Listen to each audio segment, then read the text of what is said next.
Eşidibsiz, Həzrəti İbrahim əleyhissalamın haqqında yazırlar. Bir gün qoyun otarırdı.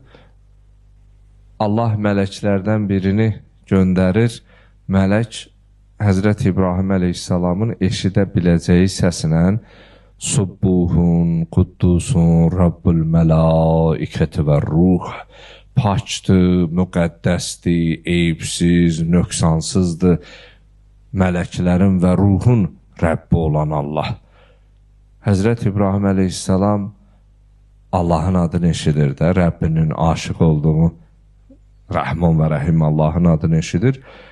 Deyir, mən bilmirəm sən kimsən, amma sən mənim aşıq olduğum Rəbbimin adını zikr eləyirsən.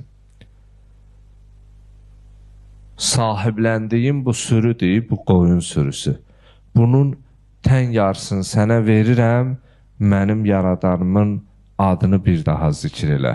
Mələk səslənir, Subbuhun, Quddusun, Rabbul Mələikəti və Ruh, pakdır, müqəddəsdir, eyibsiz, nöqsansızdır, mələklərin və ruhun Rəbbi olan Allah.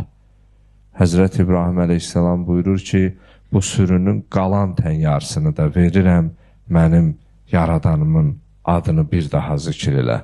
Mələk səslənir, Subbuhun, Quddusun, Rabbul Mələikəti və Ruh.